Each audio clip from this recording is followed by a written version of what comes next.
ಮೂಡಲಕೆರೆನ ಸುದ್ದಿವಾಹಿನಿಗೆ ಸ್ವಾಗತ. ಇದು ನಿಮ್ಮ ವಿಶ್ವಾಸ ವಾಸ್ತವ ಸುದ್ದಿಯ ಪ್ರತೀಕ. ಮುಳಬಾಗಿಲಿನಲ್ಲಿ ಅಕ್ಕ ಕೆಫೆ ಒಲವಿನ ಊಟ ಉದ್ಘಾಟನೆ. ಹೆಣ್ಣು ಮಕ್ಕಳ ಗೌರವವೇ ಮನೆಯ ಅಭಿವೃದ್ಧಿಗೆ ಕಾರಣ. ಶಾಸಕ ಸಮೃದ್ಧಿ ಮಂಜುನಾಥ್. ಮುಳಬಾಗಿಲು ನಗರದ ಶಾಸಕರ ಕಚೇರಿ ಮುಂಭಾಗದಲ್ಲಿ ಸಂಜೀವಿನಿ ಡೇ NRLM ಯೋಜನೆ ಅಡಿಯಲ್ಲಿ ಜಿಲ್ಲಾ ಪಂಚಾಯತ್ ಕೋಲಾರ ಹಾಗೂ ಮುಳಬಾಗಿಲು ತಾಲೂಕು ಪಂಚಾಯತಿ ವತಿಯಿಂದ ಆರಂಭಿಸಲಾದ ಅಕ್ಕ ಕೆಫೆ ಒಲವಿನ ಊಟ ಕಾರ್ಯಕ್ರಮವನ್ನು ಶಾಸಕ ಸಮೃದ್ಧಿ ಮಂಜುನಾಥ್ ಉದ್ಘಾಟಿಸಿದರು. ಈ ಸಂದರ್ಭದಲ್ಲಿ ಮಾತನಾಡಿದ ಅವರು, ಯಾವ ಮನೆಯಲ್ಲಿ ಹೆಣ್ಣು ಮಕ್ಕಳನ್ನು ಗೌರವಿಸಿ ಪೂಜ್ಯ ಭಾವದಿಂದ ಕಾಣಲಾಗುತ್ತಿದೆಯೋ ಆ ಮನೆ ಸದಾ ಉತ್ತಮವಾಗಿ ಬೆಳೆಯುತ್ತದೆ. ಭಾರತೀಯ ಸಂಸ್ಕೃತಿಯಲ್ಲಿ ಹೆಣ್ಣು ಮಕ್ಕಳಿಗೆ ವಿಶೇಷ ಸ್ಥಾನಮಾನ ಮತ್ತು ಗೌರವ ನೀಡಲಾಗಿದೆ. ಮಹಿಳೆಯರ ಸ್ವಾವಲಂಬನೆಗಾಗಿ ಸರ್ಕಾರ ವಿವಿಧ ಯೋಜನೆಗಳನ್ನು ಜಾರಿಗೆ ತರುತ್ತಿದ್ದು, ಅಕ್ಕ ಕೆಫೆಯಂತಹ ಯೋಜನೆಗಳು ಮಹಿಳಾ ಸಬಲೀಕರಣಕ್ಕೆ ಸಹಕಾರಿ ಎಂದು ಹೇಳಿದರು. ಸಂಜೀವಿನಿ ಡೇ NRLM ಯೋಜನೆಯಡಿ ಮಹಿಳೆಯರಿಗೆ ಉದ್ಯೋಗಾವಕಾಶ ಕಲ್ಪಿಸುವ ಉದ್ದೇಶದಿಂದ ಈ ಕೆಫೆ ಆರಂಭಿಸಲಾಗಿದ್ದು, ಜನರಿಗೆ ಕಡಿಮೆ ದರದಲ್ಲಿ ಸ್ವಚ್ಛ ಹಾಗೂ ರುಚಿಕರ ಆಹಾರ ಒದಗಿಸುವ ಜೊತೆಗೆ ಮಹಿಳೆಯರ ಆರ್ಥಿಕ ಸ್ವಾವಲಂಬನೆಗೆ ನೆರವಾಗಲಿದೆ ಎಂದು ತಿಳಿಸಿದರು.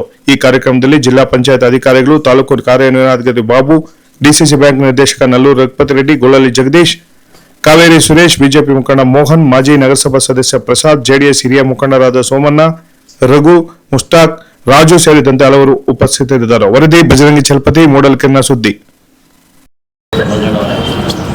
ವೇದಿಕೆ ಮುಂಭಾಗದಲ್ಲಿ ಇವತ್ತು ಈ ಸಭೆಗೆ ಕಳೆ ತುಂಬಿರ್ತಕ್ಕಂಥ, ಈ ಸಭೆಗೆ ಮೇನ್ ಕೇಂದ್ರ ಬಿಂದುಗಳಾಗಿರ್ತಕ್ಕಂಥ ನನ್ನೆಲ್ಲ ನೆಚ್ಚಿನ ಹೆಣ್ಮಕ್ಳು, ನನ್ನ ತಾಯಂದಿರು ಮುಂದೆ ಕೂತಿದ್ದೀರಿ. ನಿಮಗೆ ವಿಶೇಷವಾಗಿ ಶಾಸಕರ ಕಡೆಯಿಂದ ಒಂದು ಕೃತಜ್ಞತೆಗಳನ್ನು ಹಾಗೂ ಥ್ಯಾಂಕ್ಸ್ ಅನ್ನು ಹೇಳಲಿಕ್ಕೆ ಬಯಸ್ತೀನಿ. ಯಾಕೆ ಇವೆರಡು ಹೇಳ್ತಾ ಇದ್ದೀನಿ ಅಂತಂದರೆ, ನಾನು ಲಾಸ್ಟ್ ಮೀಟಿಂಗಲ್ಲಿ ಗಲಾಟೆ ಮಾಡಿ ಆದಷ್ಟು ಬೇಗ ಕೆಫೆ ಆಗಲಿ ಅನ್ನೋದು ನನ್ನ ಆಸೆ ಇತ್ತು. ಅಷ್ಟು ಸರ್ವೇಶ್ ಇದ್ದಾಗೆ ನಾನು ಇದನ್ನು ಮುಂದುವರಿಸಿದೆ. ಆ ಸಂದರ್ಭದಲ್ಲಿ ನನಗೆ ಯಾರು ಕೊಡಬೇಕಂತ ಬಂದಾಗ ಬರೀ 2-3 ಇದ್ವು ಹೆಸರು, ತುಂಬ ಹೆಸರು ಇರಲಿಲ್ಲ. ಈ ಸಂದರ್ಭದಲ್ಲಿ ನನ್ನ ಮುಂದೆ ಕೂತಾಗ ನಾನು ಹೇಳಿದೆ, ಈ 3 ಹೆಣ್ಮಕ್ಳು ಹಾಕಿದ್ದಾರೆ, ಸಂಘ ಹಾಕಿದ್ದಾರೆ. ಆ ಸಂಘದಲ್ಲಿ ಯಾವ ಹೆಣ್ಮಕ್ಳು ಚಾತುರ್ಯವಾಗಿದ್ದಾರೆ, ಅಂದರೆ ಸ್ವಲ್ಪ ಚುರುಕಾಗಿದ್ದಾರೆ, ಅವ್ರಿಗೆ ಅವಕಾಶ ಮಾಡಿಕೊಡಿ ಅಂತ ಕೇಳಿದೆ. ಇದು ರಾಜಕಾರಣ ಮಾಡೋದು ಬೇಡ, ಇದು ಯಾವ ಹೆಣ್ಮಕ್ಳು ಚುರುಕಾಗಿದ್ದಾರೆ ಅವರಿಗೆ ವ್ಯವಸ್ಥೆ ಮಾಡಿಕೊಡಿ ಅಂತ ಕೇಳಿದೆ. ಸೊ ನಾನು ಯಾಕಂತಂದರೆ ಈ ವಿಚಾರದಲ್ಲಿ ನಾನು ಯಾವತ್ತೂ ಇಂಟರ್ಫಿಯರ್ ಆಗಲ್ಲ, ಯಾಕಂದರೆ ತಪ್ಪೋದು. ಆದರೆ ಅವ್ರು ಕೊಡಬೇಕು ಇವ್ರು ಕೊಡಬೇಕು ಅಂತ ರಾಜಕೀಯ ಮಾಡಬೇಕು. ನನ್ನ ವಿಚಾರದಲ್ಲಿ ಯಾವತ್ತೂ ಹೆಣ್ಮಕ್ಳ ವಿಚಾರದಲ್ಲಿ ನಾನು ಆ ಥರ ಮಾಡಲ್ಲ. ಯಾಕಂದರೆ ನೀವು ಅಬ್ಸರ್ವ್ ಮಾಡಿರ್ಬೋದು, ನಾನು ಬಂದ 8 ವರ್ಷಗಳಿಂದಲೂ ನಾನು ಮುಂದೆ ಯಾವ ಹೆಣ್ಮಕ್ಳು ಬಂದರೂ ಕೂಡ ಅಕ್ಕ ಅಂತ ಕರಿತೀನಿ. ನನಗಿಂತ ಚಿಕ್ಕವರಾದರೂ ಕೂಡ ಅಕ್ಕ ಅಂತ ಕರಿತೀನಿ. ನಾನು ಇದುವರೆಗೂ ಹೆಸರು ಕರೆದಿಲ್ಲ. ಯಾಕೆಂದರೆ ಹುಡುಗಂತ ಎಲ್ಲ ನನ್ನ ತಾಯಿದ್ರು ನನ್ನ ಅಕ್ಕ ತಂಗಿ.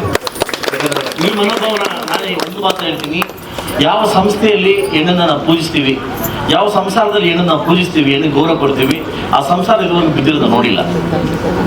ಯಾವ ಸಂಸ್ಥೆಯಲ್ಲಿ ಹೆಣ್ಣನ್ನು ಭುವನೇಶ್ವರ ನಾವು ಪೂಜೆ ಮಾಡ್ತೀವಿ, ಬೇರೆ ಹೆಣ್ಮಕ್ಳು ಕೂಡ ನಮ್ಮ ಹೆಣ್ಮಕ್ಳು ಅಂತ ನಾವು ಅನ್ಕೋತೀವಿ, ಆಗ ಯಾವತ್ತೂ ಅವರಿಗೆ ಸೋಲಿಲ್ಲ ಅಂತ ಅನ್ನೋದನ್ನ ನನ್ನ ಒಂದು ಅನುಭವ. ಯಾಕೆ ಅಂತಂದರೆ ಹೆಣ್ಣನ್ನ ನದಿಗೆ ಹೋಲಿಸ್ತಾರೆ. ಯಾಕೆ ಹೇಳಿ, ಯಾವ ಗಂಡಸು ಒಂದು ಇಟ್ಟಿಲ್ಲ ಅದಲ್ಲ, ಎಲ್ಲ ಹೆಣ್ಮಕ್ಳು ನದಿಗೆ ಹೋಲಿಸ್ತಾರೆ. ಅಂದ ಕಾಲದಲ್ಲೇ ಹೋಲಿಸ್ತಾರೆ. ಯಾಕೆ ಹೇಳಿ, ಅವ್ರು ಹುಟ್ಟೋದೊಂದು ಕಡೆ ಹೋಗೋದೊಂದು ಕಡೆ, ನದಿಗೆ ತುಂಬೋದೊಂದು ಕಡೆ ಹೋಗೋದೊಂದು ಕಡೆ, ಅದಲ್ವ? ಹೌದಾನೆ? ಎಲ್ಲೋ ಕೊಡಗಲ್ಲಿ ಮಳೆ ಬಿದ್ದರೆ ಮೈಸೂರು ಡ್ಯಾಮ್ ತುಂಬುತ್ತೆ, ಹೌದಲ್ಲ? ಮೈಸೂರು ಡ್ಯಾಮ್ ತುಂಬಿದ್ರೆ ನಮ್ಮ ತಮಿಳ್ನಾಡು ಡ್ಯಾಮ್ ತುಂಬುತ್ತೆ. ಹಂಗೆ ಅವ್ರು ಹುಟ್ಟಿ ಅರ್ಧ ಹೋಗ್ತಾ ಇರ್ತಾರೆ. ಯಾಕಂದ್ರೆ ಹೆಣ್ಣನ್ನ ನದಿಗಳನ್ನ ಹೆಣ್ಣಕ್ಕೆ ಯಾಕೆ ಹೋಲಿಸ್ತಾರೆ ಅಂತಂದ್ರೆ, ಅವಳು ಒಂದು ಕಡೆ ಇರಲ್ಲ ಅಂತ. ಬಹುಶಃ ಇಡೀ ಪ್ರಪಂಚದಲ್ಲಿ ನಮ್ಗೆ ವಿಶೇಷವಾಗಿರ್ತಕ್ಕಂಥ ಭಾರತದ ಒಂದು ಸ್ಥಾನ ಇದೆ, ಹೆಣ್ಣು ಸ್ಥಾನ ಇದೆ. ನಮ್ಮ ಭಾರತೀಯ ಹೆಣ್ಮಕ್ಳುವೆ ವಿಶೇಷವಾಗಿ ಸ್ಥಾನ ಇದೆ. ಯಾಕಂದ್ರೆ ಅವ್ರ ಸಂಸ್ಕೃತಿಯಿಂದ ಬಂದಿರ್ತಕ್ಕಂಥದ್ದು ಯಾವತ್ತೂ ಬಿಟ್ಟೋಗಲ್ಲ. ನಾನು ಒಂದೊಂದು ಲೆಕ್ಕ ಅಬ್ಸರ್ವ್ ಮಾಡ್ತಾರೆ. ಒಂದು ಮಾತು ಹೇಳ್ಬೋದು ನಿಮಗೆ, ಗಂಡ ಹೆಂಡತಿ ತುಂಬ ಜೋರ ಜಗಳಾಡಿದ್ದಾರೆ. ಆಯ್ತಲ್ವಾ? ಆ ಜಗಳ ಆಡಿದಾಗ 8 ದಿವಸ ಮಾತಾಡಿರಲ್ಲ. ಯಾವುದೋ ಒಂದು ನಿಮ್ಗೆ ಬೇಕಾದ ಸಂಬಂಧವರು ಇನ್ವಿಟೇಷನ್ ಕಟ್ಕೊಂಡ್ಬರ್ತಾರೆ. ನೀವು ಯಜಮಾನ್ರು ಬಂದು ಮಲಗಿರ್ತಾರೆ, ಅವ್ರು ನೀವೇನ್ ಮಾಡ್ತೀರಿ?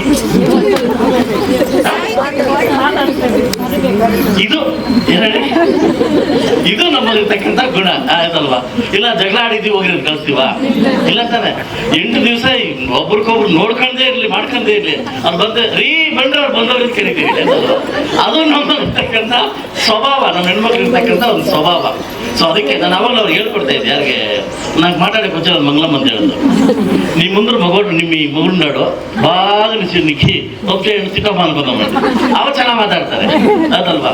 ಸೊ ಅದರಿಂದ ಹೆಣ್ಮಕ್ಳಿಗೆ ಒಂದು ವಿಶೇಷವಾಗಿ ಗೌರವ ಇದೆ. ಅದರಲ್ಲೂ ಕೂಡ ನನ್ನ ಮುಳಬಾಗಿಲಿನ ತಾಯಿದ್ರು ತುಂಬ ವಿಶೇಷವಾಗಿರ್ತಕ್ಕಂಥ ತಾಯಿದ್ರು.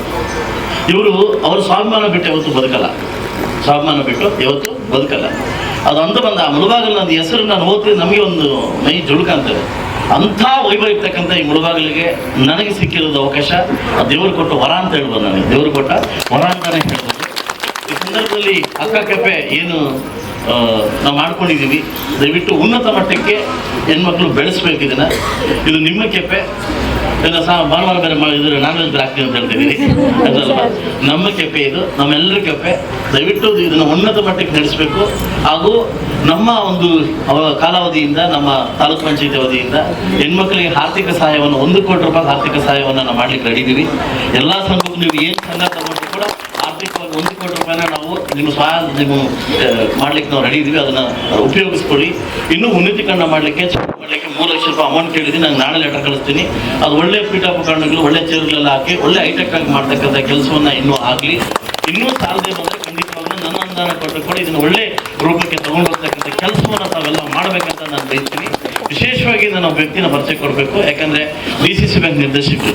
ಯಾಕೆ ಅವಾಗಿಂದ ಅವ್ರನ್ನ DCC ಬ್ಯಾಂಕ್ ನಿರ್ದೇಶಕರು ಅಂತಂದರೆ ನಿಮಗೆಲ್ಲ ಲೋನ್ ಕೊಡೋದಿವ್ರೆ, ನಿಮಗೆಲ್ಲ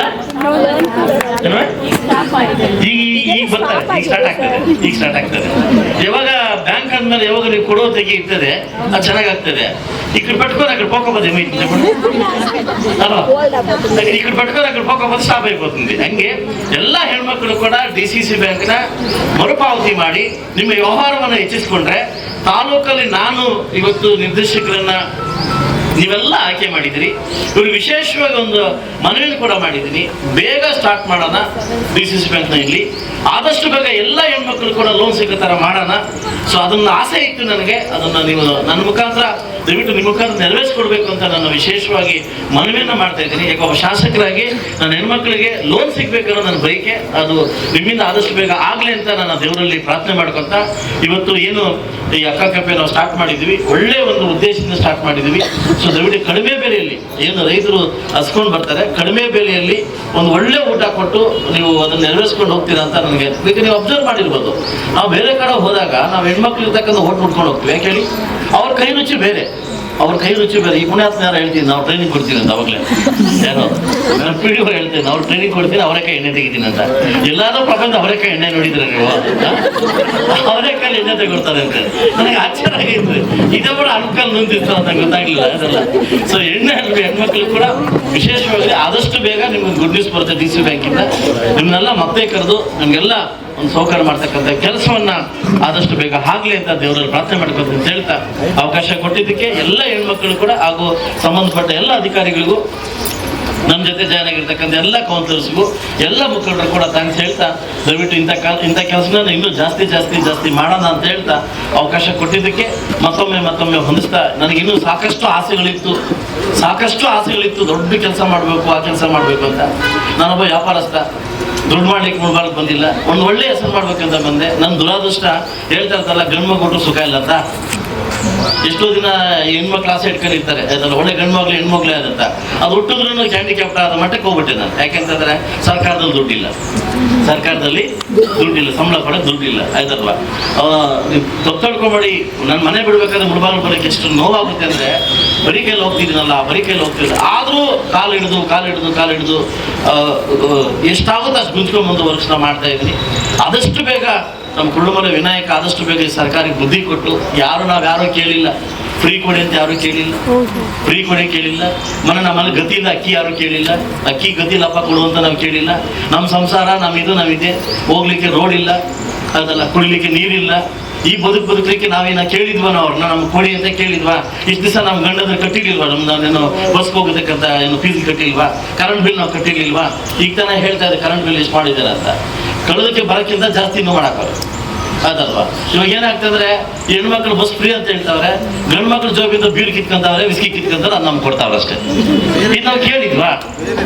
ಬೇರೆ ರೀತಿ ಅಂದ್ರೆ ಬೇರೆ ರೀತಿಯಲ್ಲಿ ಕಿತ್ಕೊಂಡು ಕೊಡ್ತಾರೆ, ಒಂದಕ್ಕೂ ಡಬಲ್ ಮಾಡಿ ಕಿತ್ತಾರೆ. ಬಟ್ ಈ ಸರ್ಕಾರ ಅವ್ರಿಗೂ ಬೇಸತ್ತ ಹೋಗ್ಬಿಟ್ಟಿದೆ, ಇದು ಅವ್ರಿಗೂ ಬೇಸತ್ತ ಹೋಗ್ಬಿಟ್ಟಿದೆ. ಹೀಗೆ ನಾನು ಅವ್ರಿಗೂ ಬೇಸತ್ತ ಹೋಗ್ಬಿಟ್ಟಿದೆ. ಸರ್ಕಾರದಲ್ಲಿ ಇರ್ತಕ್ಕಂಥ ಎಲ್ಲ ಶಾಸಕರು ಬೇಸತ್ತು, ಎಲ್ಲ ನನ್ನ ಸ್ನೇಹಿತರು. ಏನಕ್ಕಪ್ಪ ಬೇಕಿತ್ತು? ಯಾಕಂದ್ರೆ ನಮ್ಗೆ ದುಡ್ಡು ಕೊಡ್ತಾ ಇಲ್ಲ, ರೋಡ್ ಮುಸ್ಲಿಕ್ಕೆ ದುಡ್ಡು ಕೊಡ್ತಾ ಇಲ್ಲ, ರೋಡ್ ಆಗ್ಲಿಕ್ಕೆ ದುಡ್ಡು ಕೊಡ್ತಾ ಇಲ್ಲ. ವೆಂಟಿಲೇಟರ್ ಹಾಕಿ ನಮ್ಮ ಇದ್ರಲ್ಲಿ ಹಾಸ್ಪಿಟಲ್ ಯಾವ್ದಾದ್ರು ಎಮರ್ಜೆನ್ಸಿ ಪೇಷಂಟ್ ಬಂದ್ರೆ ವೆಂಟಿಲೇಟರ್ ಇರಲಿಲ್ಲ, ನಾನು ತರಿಸ್ಕೊಟ್ವಿ. ಡಯಾಲಿಸಿಸ್ ಮಾಡಲಿಕ್ಕೆ ಬಡವರು ಡಯಾಲಿಸಿಸ್ ಕ್ಯಾನ್ಸರ್ ಇದಾದರೆ ಡಯಾಲಿಸಿಸ್ ಮಾಡಲಿಕ್ಕೆ ಆ ಒಂದು ಮಿಷನ್ ಇಲ್ಲ 6 ಮಿಷನ್ ತರಿಸ್ಕೊಟ್ಟೆ. ಯಾವುದೇ ಕಾರಣಕ್ಕೂ ಇಲ್ಲಿಂದ ಬೇರೆ ಕಡೆ ಹೋಗ್ಬಾರ್ದು ಅಂತ. ಆಂಬುಲೆನ್ಸ್ ಸರ್ವಿಸ್ ಇರಲಿಲ್ಲ, ಅದನ್ನು ವ್ಯವಸ್ಥೆ ಮಾಡಿದ್ವಿ. ಹೆರಿಗೆ ಮಾಡಲಿಕ್ಕೆ ಹಾಸ್ಪಿಟಲ್ ಬೆಡ್ ಇರಲಿಲ್ಲ. 2 ಹಾಸ್ಪಿಟ್ಲ ವ್ಯವಸ್ಥಿತವಾಗಿ 56 ಕೋಟಿದಲ್ಲಿ, ಒಂದು ನಂಗ್ಲಿದಲ್ಲಿ, ಇನ್ನೊಂದು ಇಲ್ಲಿ ಮಕ್ಕಳ ಆಸ್ಪತ್ರೆ ಅಂಡು ಗಂಡು ಆಸ್ಪತ್ರೆ, ದೊಡ್ಡ ಮಟ್ಟಕ್ಕೆ ಹಾಸ್ಪಿಟಲ್ ಕಟ್ಸ್ತಾ ಇದ್ದೀನಿ. ಏನಕ್ಕೆ ಹೇಳಿ? ಇದಾಗಬೇಕು. ಬಡಬಗ್ಗರು ಏನು ಕೇಳ್ತಾರೆ? ಮೆಡಿಸಿನ್ ಕೇಳ್ತಾರೆ, ಹಾಸ್ಪಿಟ್ಲ್ ಕೇಳ್ತಾರೆ. ನಾವು ಕರೆಂಟ್ ಕೇಳ್ತೀವಿ, ರೋಡ್ ಕೇಳ್ತೀವಿ, ಆಯ್ತಲ್ವಾ? ಸೊ ಅದರಿಂದ ಆದಷ್ಟು ಬೇಗ ಈ ಸರ್ಕಾರಕ್ಕೆ ನನ್ನ ಮನವಿಯನ್ನು ತರಿಸ್ತೀನಿ. ನಮ್ಮ ನೋವನ್ನು ಅರ್ಥ ಮಾಡ್ಕೊಂಡು ಆದಷ್ಟು ಬೇಗ ಅಭಿವೃದ್ಧಿಗೋಸ್ಕರ ಕೆಲಸ ಮಾಡಿ ಅಂತ ಕೇಳ್ಕೊಂಡು, ನಾನು ನಿಮ್ಮನ್ನು ದೂಷಣೆ ಮಾಡ್ತಾ ಇಲ್ಲ. ಅಭಿವೃದ್ಧಿ ಪಥ ಮಾಡೋಣ, ಅಭಿವೃದ್ಧಿ ಕೆಲಸ ಮಾಡೋಣ ಅಂತ ಹೇಳ್ತಾ ಅವಕಾಶ ಕೊಟ್ಟಿದ್ದಕ್ಕೆ ಎಲ್ರಿಗೂ ಒಂದು ಸಹ ನಾನು ಮಾತು ಮುಗಿಸಿದ್ರೆ ಎಲ್ರಿಗೂ ಒಳ್ಳೆಯದಾಗ್ತದೆ.